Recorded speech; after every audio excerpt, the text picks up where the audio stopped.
오늘 하나님께서 우리에게 주신 말씀은 로마서 13장 1절과 2절 말씀입니다. 각 사람은 위에 있는 권세들에게 복종하라. 권세는 하나님으로부터 나지 않음이 없나니 모든 권세는 다 하나님께서 정하신 바라. 그러므로 권세를 거스르는 자는 하나님의 명을 거스름이니 거스르는 자들은 심판을 자취하리라.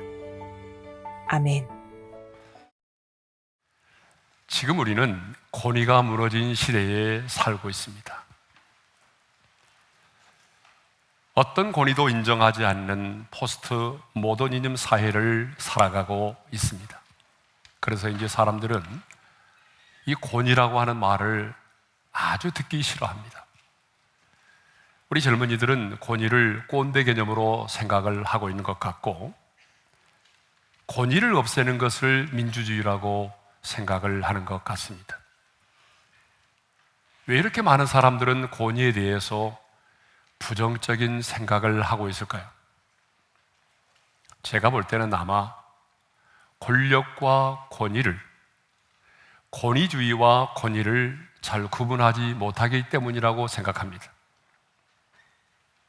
여러분, 권력은 강제로 타인을 움직이게 하는 힘이라면 권위는 타인이 자발적으로 복종하게 하는 힘을 말합니다. 그러니까 권위는 이로부터 주어지는 것이고 권력은 사람으로부터 주어지는 것이죠. 근원이 다르고 동기가 다릅니다. 그런데 사람들은 권력을 권위로 착각을 하고 있어요. 사실 우리가 버려야 하는 것은 권위가 아니라 다른 사람의 견해를 무시하고 맹목적으로 복종하게 하는 권위주의입니다. 그런데 지금 우리는 권위주의를 없애자며 권위까지 없애버리는 우를 범하고 있는 것이죠. 그래서 오늘은 우리의 삶에 너무나 중요한 권위에 대하여 생각해 보고자 합니다. 여러분, 얼마 전 전라북도 익산의 한 초등학교에서 다른 학교에서 전학 온 5학년 초등학생이 교사에게 욕설을 퍼붓고 또 또래 친구들을 폭행하고 그것을 만류하는 교장 선생님에게까지 욕설을 퍼붓고 출동한 경찰에게까지 아동학대로 신고를 본인이 하는, 그래서 굉장히 화제가 된 적이 있습니다. 제가 그 뉴스를 보고 충격을 받았어요. 그래서 권위에 대하여 설교를 해야 되겠다 라는 마음을 먹게 됐죠. 그 또래 학생의 저 초등학교 시절을 생각해 보았습니다. 저는 그때 자전거를 타고 다녔는데 어린이 자전거도 아니고 어른 자전거다 보니까 자전거에 의해서 내려서 다시 또 올라타고 하는 게 쉽지 않았어요. 그렇지만 거리에서 선생님을 만나면 언제나 그 자전거 위에서 내려와서 모자를 벗고 깍듯이 선생님 안녕하십니까 하고 인사를 하고 가다가 또다시 선생님을 만나면 또 내려와서 또 인사를 하고 어떤 때는 5분의 선생님을 만날 때도 있고 그렇습니다. 여러분, 어린 학생이 그 높은 자전거 위에서 내려와서 인사를 하는 것이 번거롭고 힘들었지만 저는 그때 그것이 제자로서 스승에 대한 당연한 도리라고 생각을 했던 거죠. 혹시 이 책상과 걸상을 아시나요? 예전에 저희가 초등학교 다닐 때 사용했던 책상과 걸상입니다. 요즘엔 의자라고 그러지만 그때는 걸상이라고 그랬어요. 아마 기억나실 거예요. 두 사람이 함께 사용을 했습니다. 그래서 책상에다가 분필로 라인을 그어놓고 서로 침범하지 않도록 서로 싸우고 했던 일도 있습니다. 그런데 저는 이 걸상을 볼 때마다 초등학교 6학년 때의 담임 선생님을 떠오르게 됩니다. 제가 초등학교의 담임 선생님, 6학년 담임 선생님은 호랑이 선생님이셨어요. 굉장히 무서웠어요. 그래서 반에서 서로 다툰다든지 어떤 책받침을 잃어버린다든지 필통을 잃어버린다든지 분실사고가 일어나면 여지없이 학생들을 운동장에 집합을 시켰어요. 꼭 군대 같았습니다. 회초리가 아니라 아까 보았던 그 걸상의 받침대를 빼가지고 우리들을 때렸어요. 그런데 모든 학생들이 그 선생님을 무서워했지만 누구 하나 그 선생님을 신고하지 않았어요. 학부형들 중에도 항의를 하는 분도 계시지 않았어요. 지금 가끔 친구들을 만나면 다른 선생님은 잊어버렸지만 그때 그 선생님을 그리워하고 말하는 친구들이 많습니다. 그런데 지금은 어떻습니까? 스승의 그림자도 밟지 않는다는 말은 이제 옛말이 된 것 같습니다. 교사들에 의하면 학생들은 이제 인권을 강조하면서 선생님의 권위를 인정하지 않는다라고 하는 것입니다. 어떡하면 핸드폰으로 녹음하고 영상 촬영을 해서 신고하는 바람에 선생님이 제자들 앞에서 할 수 있는 말이 별로 없다는 거예요. 공부를 가르치는 것 외에는 어떤 말도 할 수 없는 시대라는 것입니다. 이것이 지금 우리나라 학교 현장에서 일어나고 있는 일들입니다.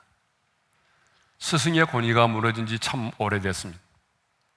그런데 스승의 권위만 무너진 것이 아니라 모든 영역에서의 모든 권위가 다 무너졌어요. 군대에서도 권위가 무너졌습니다. 직장에서도 권위가 무너졌어요.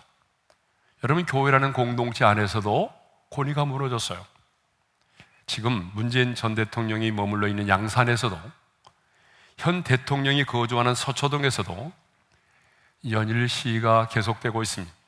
그런데 시위라기보다는 그곳에서 외치는 구호들을 보게 되면 너무나 섬뜩합니다. 대통령을 대통령으로 부르지도 않을 뿐만 아니라 이 강단에서는 제가 표현할 수 없을 만큼의 욕설과 저주로 가득 차 있습니다. 대통령의 권위만이 아니라 가정에서의 부모의 권위, 아버지로서의 권위, 남편으로서의 권위도 실종되고 있습니다. 여러분, 자녀들이 태어나면서 가장 먼저 배우는 것이 가정에서의 부모의 권위입니다. 아이들이 아빠에게 무엇을 부탁을 하게 되면 이런 말을 많이 하죠. 엄마에게 물어봐라. 아니, 자식이 아빠에게 뭔가를 해달라고 그러면 엄마에게 물어봐라. 자기에게는 권한이 없다는 얘기죠. 가정 안에서의 아버지의 모습이 보이지를 않습니다.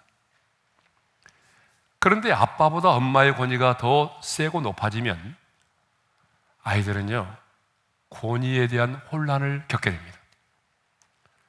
또한 많은 부모들이요, 음주와 불륜과 폭행과 거짓으로 하나님께서 주신 그 부모의 권위를 스스로 무너뜨리고 있습니다. 그러면 자녀들은 권위에 대해서 엄청난 혼란을 겪게 됩니다. 그런데 이렇게 가정에서부터 권위에 대한 혼란을 경험하고 바른 권위를 사용하는 것을 경험하지 못하고 자란 자녀들은 이제 이 세상을 살아가면서 다양한 권위들과 바른 관계를 맺는 것에 어려움을 겪게 된다는 것입니다. 권위가 무너진 곳에서 자란 아이들은요, 이 권위로 둘러싸여 있는 이 세상 속에서 쉽게 적응을 하지 못하게 됩니다.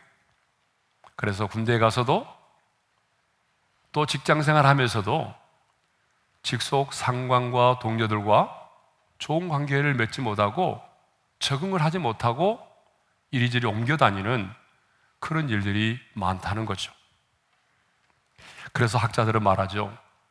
가정의 위기는 권위의 상실에서 왔다라고 말합니다. 가정에서의 권위가 이렇게 중요하다는 것입니다. 그런데 지금 가정에서의 권위가 속절없이 무너지고 있습니다. 가정에서 남편의 권위가 얼마나 무너졌는지를 보여주는 그런 유머 시리즈가 우리나라에는 무지하게 많습니다. 저도 한번 찾아봤더니 강 큰 남자 시리즈가 있더라고요. 다 아는 내용입니다, 우리가.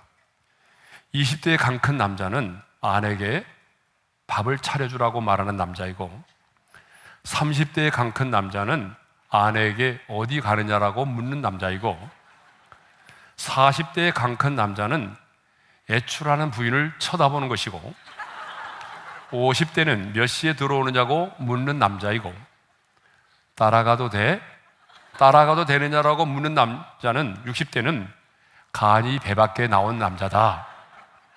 참 슬픈 얘기죠. 웃고는 있지만 우리 남자들한테는 굉장히 슬픈 얘기입니다. 여러분, 이 세상만이 아니라 주님이 세우신 교회 안에서도 영적인 지도자의 권위가 한없이 추락하고 있습니다. 그래서 교회 안에서 일어나는 모든 문제들을 보게 되면 그 권위에 대한 문제입니다. 그 권위를 인정하지 않고 그 권위에 대한 갈등과 이런 것들이 교회 안에서 자리를 잡고 있습니다. 이렇게 우리는 권위가 무너진 시대에 살고 있습니다. 그래서 로이드 존즈 목사님은 권위의 문제야말로 우리 시대가 직면한 가장 큰 문제라고 말했어요. 왜냐하면 우리 사회의 모든 문제들의 근원을 들여다보니까 그것은 권위에 대한 부정 때문에 일어나고 있다라고 하는 것이죠. 권위가 흔들리면 모든 것이 흔들립니다. 그러므로 지금 우리는 어느 때보다도 권위가 절실한 시대에 살아가고 있는 것입니다. 오늘 보면 1절을 보게 되면 사도 바울은 각 사람은 위에 있는 권세들에게 복종하라고 말하고 있어요. 우리 한번 말씀을 읽어보겠습니다. 시작. 각 사람은 위에 있는 권세들에게 복종하라. 자, 여기서 각 사람은 누구를 말할까요? 한 사람도 예의 없이 모든 사람은 위에 있는 권세들에게 복종하라는 얘기죠. 그러면 여기 위에 있는 권세는 누구를 말할까요? 자, 문맥적으로 보게 되면 국가를 이끌어가는 정부 지도자를 말하죠. 그러나 넓은 의미로 보게 되면 정부 지도자뿐만 아니라 하나님에게로부터 하나님께서 권위를 임하신 모든 영역의 권위를 말합니다. 여러분, 우리가 사는 이 세상에는 하나님이 친히 임하여 세우신 여러 권위들이 있습니다. 정부와 교회와 가정과 또 여러 공동체 안에 하나님이 친히 임하여 세우신 권위들이 있는데 그 권위들에게 복종하라는 것이죠. 자, 그러면 왜 우리는 위에 있는 권세들에게 복종해야 할까요? 자, 오늘 세 가지 이유를 살펴볼 텐데요. 첫 번째 이유는 모든 권위가 하나님께로부터 나오고 모든 권위를 하나님이 정하셨기 때문입니다. 자, 우리 1절의 말씀, 하반절의 말씀을 읽겠습니다. 시작. 권세는 하나님으로부터 나지 않음이 없나니 모든 권세는 다 하나님께서 정하신 바라. 모든 권세는 하나님께로부터 왔다라고 말하죠. 이 말은 무슨 말이냐면 모든 권위의 근원은 누구라는 거죠? 하나님이십니다. 권위의 기원은 하나님이십니다. 그러니까 이 권위라고 하는 것은요, 스스로 만들어진 것이 아닙니다. 스스로 생겨난 것이 아닙니다. 우연히 만들어진 것이 아닙니다. 하나님께서 그 권위의 근원이시고 근원의 원천이신 하나님께서 각 사람에게 다양한 권위를 임하여 세워주셨다는 거죠. 그러므로 이 땅의 통치자들은 하나님께로부터 그 권위를 이임받아서 백성들을 다스리는 것이고요. 교회의 영적인 지도자도 교회의 머리가 되신 주님께로부터 그 권위를 이임받아서 성도들을 양육하고 양떼를 먹이고 치는 것입니다. 여러분, 부모도 마찬가지입니다. 하나님께로부터 그 부모의 권위를 이임받아서 자녀를 양육하고 훈육하는 것입니다. 그래서 다니엘은요, 바벨론의 느부갓네살 왕의 꿈을 해석하면서 왕에게 이렇게 말을 했어요. 우리 한번 읽어볼까요? 다 같이요. 왕이요, 왕은 여러 왕들 중에 왕이시라. 하늘의 하나님이 나라와 권세와 능력과 영광을 왕에게 주셨고.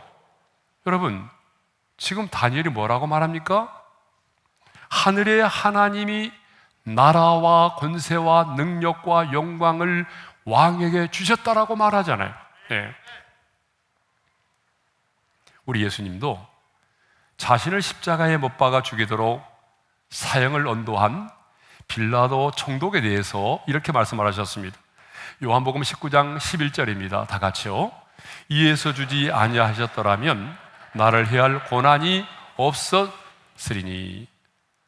주님은 자신을 십자가에 못 박도록 사형을 언도한 빌라도 총독의 권위를 인정하셨어요. 그래서 그 재판을 거부하지 않았어요.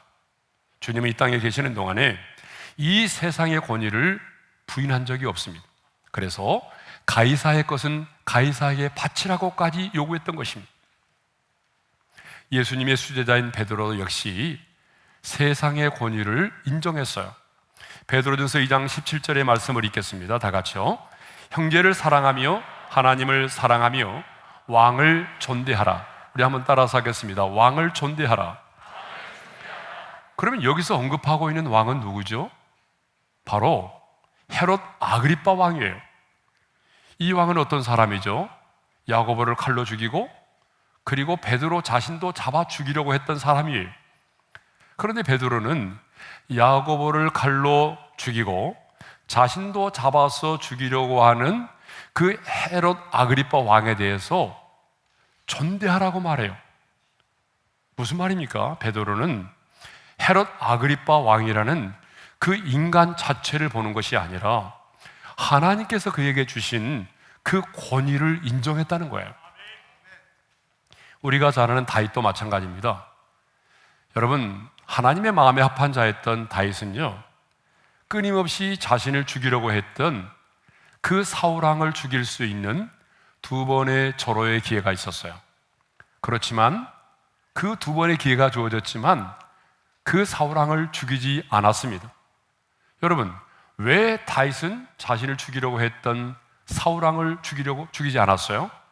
단 한 가지 이유는 그가 하나님께로부터 기름 부음을 받은 자라는 사실입니다. 하나님께로부터 기름 부음을 받았다는 것은 뭘 의미하죠? 하나님께서 그에게 왕으로서의 권위를 인정하셨다는 거죠.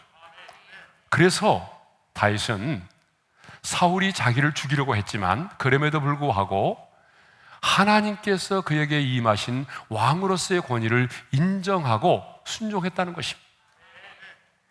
성경은 영적인 지도자에게도 순종하고 복종할 것을 말씀하고 있어요. 다 같이 읽겠습니다. 시작.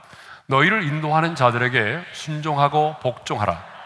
여러분, 왜 교회 지도자에게 순종하고 복종하라고 말합니까? 그건 역시 교회의 머리 되신 주님께서 그 권위를 그 하나님께서 임하셨기 때문에 그렇습니다. 자녀들에게도 너희 부모에게 순종하라고 말합니다. 그렇죠? 왜 자녀는 부모에게 순종해야 될까요? 하나님께서 부모에게 권위를 임하셨기 때문이죠. 그러므로 우리는 부모가 부모답지 않아도, 부모가 많은 유산을 물려주지 않아도 자녀된 우리는 하나님께서 부모로서 세우신 권위를 인정하고 순종해야 한다는 것입니다. 그러면 우리는 불의를 행하고 하나님의 나라를 대적하는 권세자들에게도 복종해야 될까요?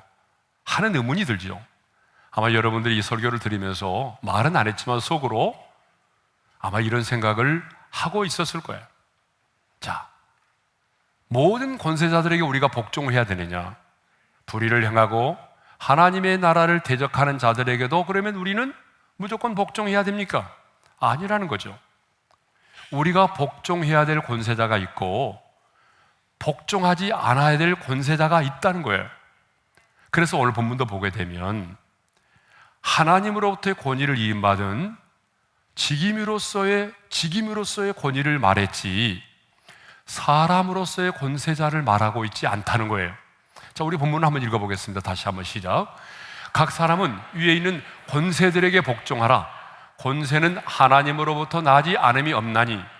거기도 직임으로서의 권세를 말하는 것이지 권세자들을 말하고 있지 않다는 거예요. 이 말은 무슨 말이냐 그러면 권세를 가진 자들 중에는 하나님을 대적하고 불의를 행하는 권세자들도 있다는 거예요. 그러면 하나님을 대적하고 불의를 행하는 그런 권세자들에 대해서 우리는 어떻게 해야 됩니까? 복종해야 됩니까? 아니라는 거예요. 여러분, 다니엘의 세 친구들을 볼까요? 바벨론의 느부갓네살 왕이 금신상을 만들어 놓고 절을 하도록 우상숭배를 강요했어요. 그러면 다니엘의 세 친구는 어떻게 했나요? 그 금신상 앞에 절을 했습니까? 아닙니다. 그들은 금신상에게 절하지 않았어요. 왕의 명령을 거역했어요. 우리 다니엘 3장 18절의 말씀을 함께 읽겠습니다. 시작. 우리가 왕의 신들을 섬기지도 아니하고 왕이 세우신 금신상에게 절하지도 아니할 줄을 아옵소서. 그들은 하나님의 명령에 순종하기 위해서 인간의 명령에 불순종한 것입니다. 그런데 여러분, 더 중요한 사실이 있습니다. 그들은 그러한 왕의 명령에 불순종했어요. 거역했어요. 그렇지만 왕을 무시하거나 비난하지 않았다는 거예요. 정중하게 그들은 예의를 갖춰서 느부갓네살 왕을 왕으로 불렀습니다. 그러므로 우리도 권세를 잡은 자가 연약하여 허물이 있고 부족하더라도 하나님이 세우신 권위를 인정하고 복종해야 합니다. 그러나 하나님을 대적하고 하나님의 뜻을 거스르게 하는 권세라면 우리는 복종해서는 안 됩니다. 예수님의 제자들을 보십시오. 자, 그들은 하나님을 대적하는 권세에 순복하지 않았습니다. 만일 그들이 예수의 이름으로 말하지도 말고 예수의 이름으로 가르치지도 말라라고 하는 당시의 그 종교 지도자들의 권위에 순복했다고 한다면 아마 기독교는 초기에 사멸되고도 말았을 것입니다. 예수님의 제자들은 그 종교 지도자들의 권위에 순복하지 않았습니다. 우리 개신교를 영어로 뭐라고 그러냐면 프로테스탄트라고 말하죠. 이 말은 저항하는 자라는 말이에요. 루터가 타락하고 부패한 로마의 교황청에 대해서 저항을 했던 것처럼 우리 개신교인들은 저항하는 자라는 거예요. 그럼 무엇에 대해서 저항하는가? 여러분, 하나님의 나라를 대적하고 하나님의 뜻을 거스리고 불의를 행하는 자들에 대해서 우리 개신교인들은 저항하는 자라는 거예요. 하나님의 창조의 질서를 거스리고 하나님의 나라를 대적하는 자들에 대해서 하나님의 사람인 우리는 가만히 있어서는 안 되고 저항해야 된다는 거죠. 그러니까 동성애를 합법화시키려고 한다면 하나님의 사람인 우리는 가만히 있어서는 안 된다는 거잖아요. 우리는 반드시 저항을 해야 되는 거죠. 왜 우리가 그렇게 권위를 중요하게 여기고 그 권위 앞에 복종해야 됩니까? 그것은 모든 권세가 하나님께로부터 나오고 그 모든 권위를 하나님이 정하셨기 때문입니다. 자, 두 번째입니다. 왜 우리가 권위를 인정하고 그 권위 아래 복종하는 삶을 살아야 합니까? 그 두 번째 이유는요, 바로 질서 때문입니다.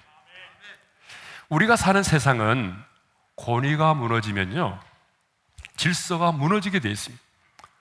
권위가 무너지면 국가의 질서도, 우리가 살고 있는 이 세상의 질서도, 가정의 질서도, 여러분이 속해 있는 공동체의 질서도 무너집니다.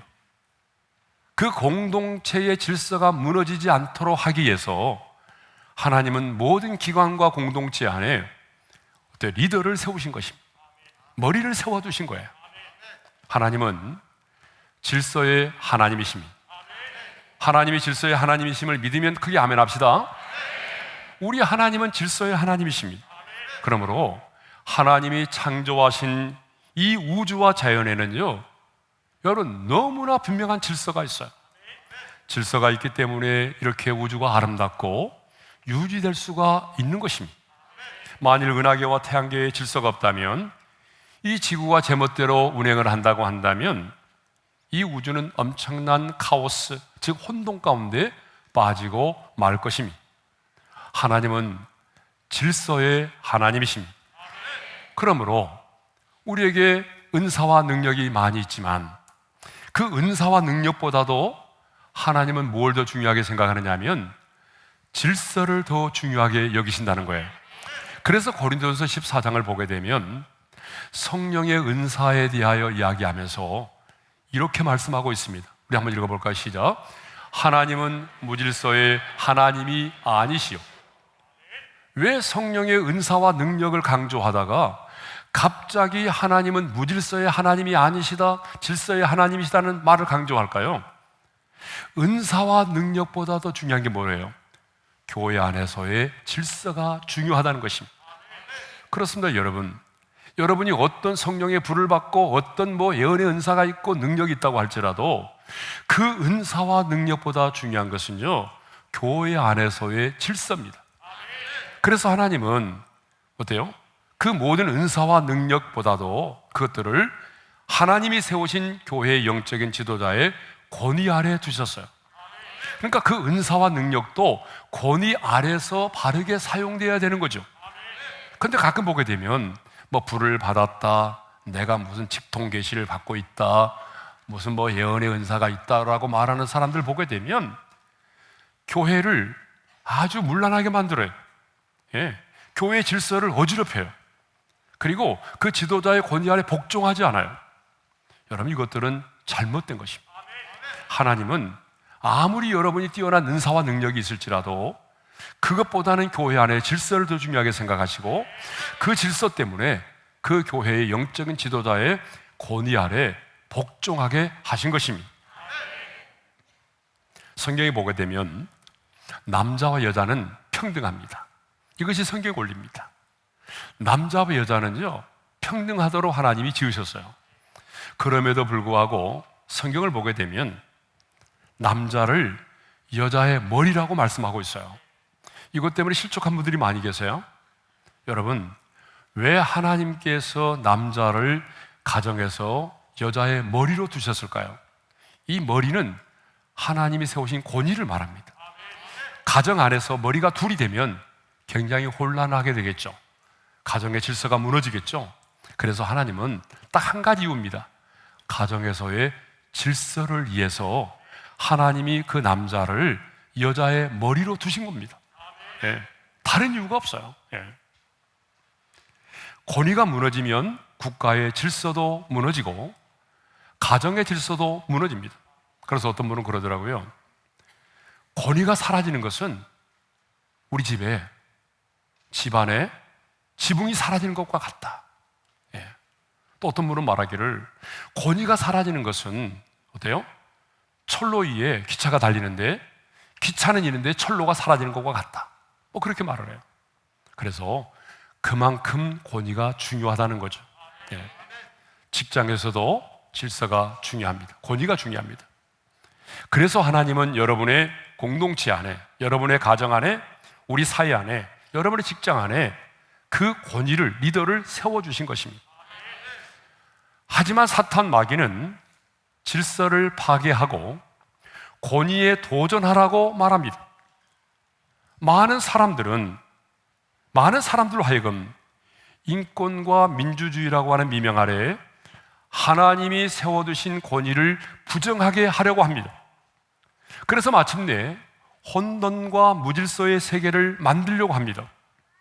이것이 사탄의 전략입니다. 사탄의 전략은 질서를 파괴하고 권위에 도전해서 우리가 살고 있는 이 사회를, 이 정부를, 여러분의 가정을 혼란과 혼돈 가운데 있게 하려고 하는 것입니다. 사탄이 역사하는 곳에는요, 언제나 질서가 무너지고 혼돈이 찾아옵니다. 그러니까 누가 뭐라 해도 질서를 무너뜨리고 파괴하는 것은 사탄의 역사인 것입니다. 하나님은 질서를 위해서 권위를 인정하고 복종할 것을 요구하십니다. 마지막 세 번째입니다. 왜 우리는 권위에 복종해야 되는가? 세 번째 이유는 하나님의 심판 때문에 그렇습니다. 오늘 보면 2절의 말씀을 우리 함께 읽겠습니다. 다 같이요. 그러므로 권세를 거스르는 자는 하나님의 명을 거스림이니 거스르는 자들은 심판을 자취하리라. 하나님이 세우신 권위를 거스르는 것은 하나님의 명을 거스림이니 하나님의 명을 거스렸기 때문에 하나님의 심판을 자초하는 행위가 된다는 것입니다. 여러분, 주님이 이렇게까지 말씀하시는 것을 보게 되면 하나님께서 권위에 대해서 얼마나 중요하게 여기고 있는지를 우리가 알 수가 있습니다. 성경을 보게 되면 하나님이 세우신 권위를 인정하지 않고 불순종해서 하나님의 심판을 자초한 사람들이 참 많이 나옵니다. 여러분, 대표적으로 민수기 12장을 보게 되면요, 하나님의 사람 모세가 어느 날 구스 여자를 아내로 취하였어요. 여러분, 이방 여인이잖아요. 더구나 흑인이잖아요. 그러니까 이스라엘의 지도자인 모세가 이방 여자를, 그것도 흑인 여자를 아내로 취한 거예요. 그것을 보고 누나 미리암과 형 아론이 비방했어요. 여러분, 아마 여러분 같아도 비방할 거예요. 그런데 하나님은요, 그 비방한 미리암이 한센병에 걸리는 심판을 받게 하셨어요. 또 민수기 16장을 보게 되면 고라와 다단과 아비람은 이스라엘의 지도자인 모세와 아론의 권위에 도전하였다가 땅이 갈라져 삼킴으로 죽임을 당하는 심판을 자초하였던 것입니다. 창세기 9장을 보게 되면 노아의 아들들이 나오죠. 그런데 이 노아의 두 아들 셈과 야벳은 아버지가 술에 취해서 벌거벗고 누워있을 때에 그들은 어떻게 했어요? 겉옷을 가지고 뒷걸음질 치고 들어가서 아버지의 허물을 덮어주었어요. 그런데 이 함이라고 하는 아들은 아버지의 허물을 덮어주는 것이 아니라 동네방네 다니면서 까발리면서 들추어냈어요. 그런데 하나님은 아버지의 허물을 덮어주면서 아버지의 권위를 인정했던 두 아들을 하나님이 축복하셨어요. 왜요? 아버지의 허물을 덮어주고 아버지의 권위를 인정했기 때문이죠. 그런데 하나님은요, 아버지의 허물을 까발리고 아버지의 그 권위를 인정하지 않았던 함의 후손들을 저주하셨어요.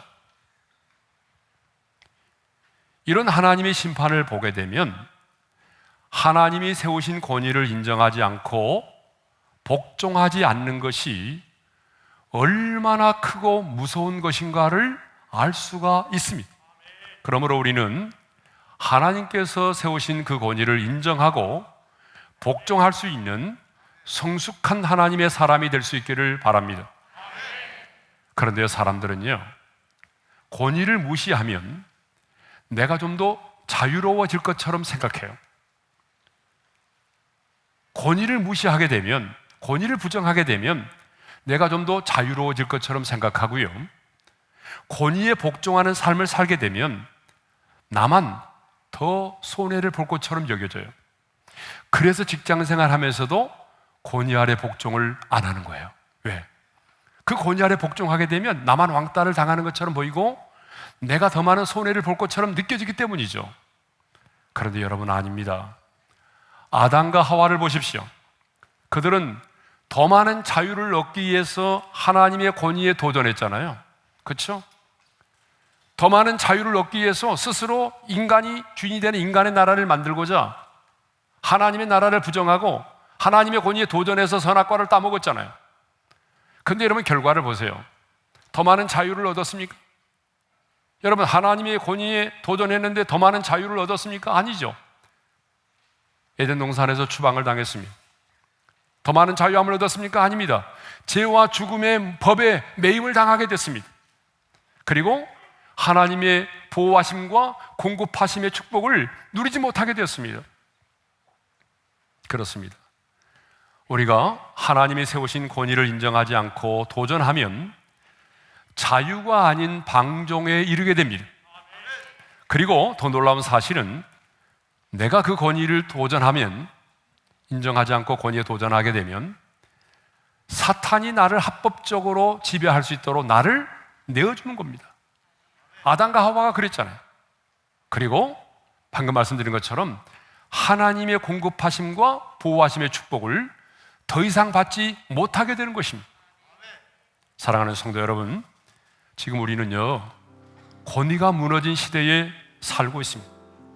그러나 우리 하나님은 권위를 아주 중요하게 여기십니다. 그러므로 우리는 그 사람의 성격이 마음에 들든지 마음에 들지 않든지 간에 하나님이 임하신 권위를 인정하고 그 권위 아래에 복종하는 그런 삶을 살아가시기를 바랍니다. 무엇보다도 권위에 복종하는 삶을 살 뿐만 아니라 내 자신이 잃어버린 권위를 회복할 수 있기를 바랍니다. 교사는 교사로서, 그리고 직장의 상사는 상사로서, 엄마는 엄마로서, 아빠는 아빠로서, 남편은 남편으로서, 영적인 지도자는 지도자로서 그 잃어버린 권위를 회복할 수 있기를 바랍니다. 주신 말씀을 마음에 새기면서 찬양합니다. 너 어디 가든지 순종하라. 너 어디 가든지 순종하라.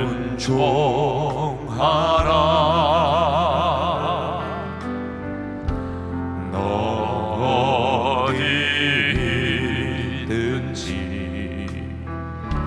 충성하라.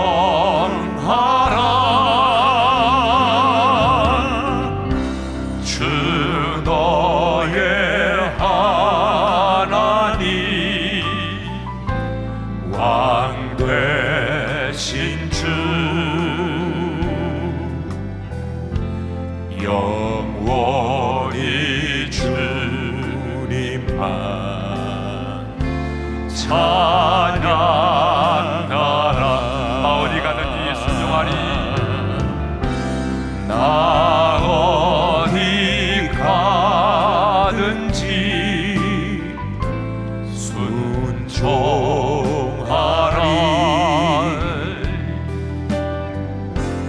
나 어디 있든지 순종하리. 충성하리.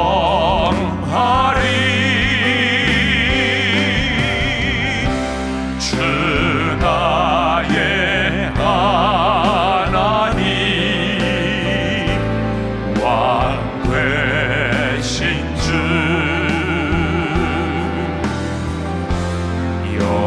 영원히 주님만 찬양하리. 자, 우리 한번 눈을 감고 주신 말씀 마음에 새기면서 기도하겠습니다. 여러분, 권위는 하나님께로부터 왔습니다. 하나님이 임하여 세우신 권위입니다. 권위는 참 중요합니다. 여러분의 가정의 질서를 위해서도, 여러분의 공동체의 질서를 위해서도 중요합니다. 그래서 하나님은 권위에 복종하지 않은 자를 심판하시겠다라고까지 말씀하셨습니다. 그러므로 이 시간에 먼저 하나님, 나의 무너진 권위를 회복하여 주옵소서. 가정에서 무너진 남편의 권위, 아빠의 권위, 남편의 권위, 어머니로서의 권위를 회복하여 주옵소서. 직장에서 나의 권위를 회복하여 주시고, 한국교회 영적인 지도자의 권위를 회복하여 주옵소서. 두 번째로, 권위 앞에 하나님이 세워주신 권위를 인정하고 그 권위 앞에 복종하는 삶을 살게 해 주옵소서. 그래서 하나님의 늘 보호하심을 받게 하시고 방종이 아닌 하나님이 주시는 자유를 누리며 살게 해 주옵소서. 주여 한번 부르고 함께 기도합시다. 주여!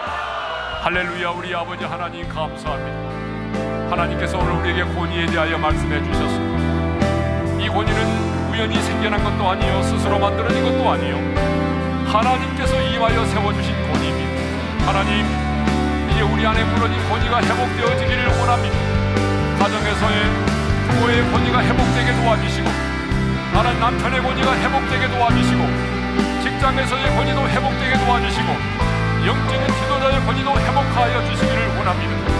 하나님께서 임하여 세워주신 귀한 권세이오매, 하나님의 질서를 위하여 우리는 그 권위를 인정하고 그 권위 앞에 복종할 수 있는 하나님의 사람들이 되기를 원합니다.